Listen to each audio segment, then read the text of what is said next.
یہ امام حسین رضی اللہ تعالیٰ عنہ کا سر مبارک ہے جو تن سے جدا ہو گیا ہے، جسم سے الگ ہو گیا ہے، لیکن اس کے باوجود بھی اس راہب نے جب امام حسین کے سر کی زیارت کی، اس امام حسین کے سر کا دیدار کرنے لگا تو اس نے کیا دیکھا کہ آسمان امام حسین کے سر سے لے کر آسمان تک نور ہی نور نظر آ رہا ہے، نور کی کرنیں نظر آ رہی ہیں،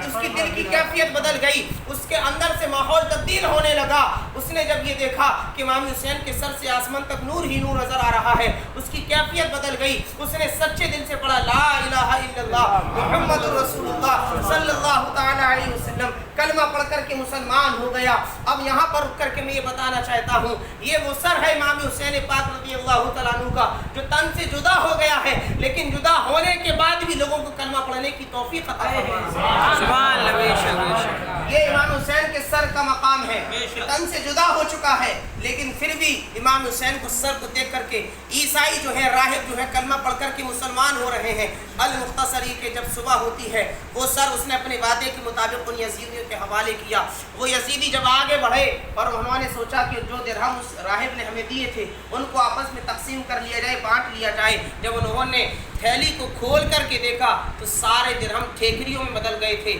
ٹھیکری یعنی اینٹ و پتھر بن گئے، اور ان کی ایک طرف یہ آیت کریمہ لکھی ہوئی تھی وَسَيَعْلَمُ الَّذِينَ ظَلَمُوا أَيَّ مُنْقَلَبٍ يَنْقَلِبُونَ، کہ ظالم ظلم کرنے والے قریب جان لیں گے کہ پروردگار عالم ان کے ساتھ کیا سلوک کرنے والا ہے، ان کو کس کروٹ پر پھیرنے والا ہے۔ اور ایک طرف یہ آیت کریمہ لکھی ہوئی تھی وَلَا تَحْسَبَنَّ اللَّهَ غَافِلًا عَمَّا يَعْمَلُ الظَّالِمُونَ، اے لوگوں یہ نہ سمجھنا کہ پروردگار عالم ظلم کرنے والوں کے انجام سے باخبر نہیں ہے، اس کو پتہ نہیں ہے کہ ظلم یہ کر رہے ہیں۔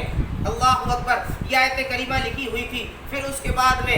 وہ قافلہ جو ہے اور امام حسین رضی اللہ تعالیٰ عنہ کا سر جو ہے دمشق پہنچا۔ جیسے یزید کو خبر ہوئی کہ امام حسین رضی اللہ تعالیٰ عنہ کا سر شہر دمشق میں داخل ہو چکا ہے، تو یزید نے حکم دیا کہ دمشق شہر کو سجا دیا جائے، آراستہ کر دیا جائے، اور گانے بانے بجائے جائیں، خوشیوں کا اہتمام کیا جائے۔ یعنی امام حسین رضی اللہ تعالیٰ عنہ کی شہادت پر یزید خوشیاں منا رہا ہے، گانے بجوا رہا ہے، ڈھول بجوا رہا ہے، شہر کو سجوا رہا ہے۔ حضرت سہل رضی اللہ تعالیٰ عنہ جو ایک صحابی رسول تھے، وہ تجارت کے غرض سے ملک شام سے دمشق آئے تھے۔ انہوں نے جب یہ دیکھا کہ شہر کو سجایا گیا ہے اور یہاں پر خوشیاں منائی جا رہی ہیں، جشن منایا جا رہا ہے، انہوں نے پوچھا یہ کس کی خوشی میں ہے؟ آخر یہ کیوں گانے بجائے جا رہے ہیں؟ یہ ڈھول تاشے کیوں بجائے جا رہے ہیں؟ خوشیاں کیوں منائی جا رہی ہیں؟ شہر کو کیوں سجایا گیا ہے؟ لوگوں نے بتایا کہ امام حسین رضی اللہ تعالیٰ عنہ کو شہید کر دیا گیا ہے، ان کو قتل کیا گیا ہے، اور ان کا سر یہاں پر ابھی یزید کے پاس پہنچایا جانے والا ہے، شہر دمشق میں داخل ہو چکا ہے۔ آپ نے ایک آہ لی اور آپ کے دل سے ایک آواز نکلی اللہ اکبر، یہ کیا ہو گیا؟ اس کے بعد میں حضرت سہل رضی اللہ تعالیٰ عنہ نے پوچھا کہ آپ کا سر کس دروازے سے لایا جائے گا؟ آپ کو بتایا گیا کہ فلاں دروازے سے لایا جائے گا۔ آپ وہاں پر پہنچے، بہت بھیڑ تھی، ازدحام کا اجتماع تھا، بڑی مشکلوں کے بعد، کوششوں کے بعد آپ اہل بیت اطہار کا جو قافلہ تھا وہاں تک پہنچے۔ حضرت سکینہ چھوٹی تھی رضی اللہ تعالیٰ عنہ، انہوں نے دیکھا کہ ایک شخص ہے جس کی آنکھوں سے آنسو جاری ہے، وہ زار و قطار رو رہا ہے۔ آپ نے پوچھ لیا اے شخص، اے انسان، تم کیوں رو رہے ہو؟ سارے لوگ تو جشن منا رہے ہیں، سارے لوگ تو خوشیاں منا رہے ہیں، تم بھی خوشیوں میں شریک کیوں نہیں ہو جاتے ہو؟ تم کیوں جشن نہیں منا رہے ہو؟ تم کیوں نہیں گانے بجا رہے ہو؟ انہوں نے کہا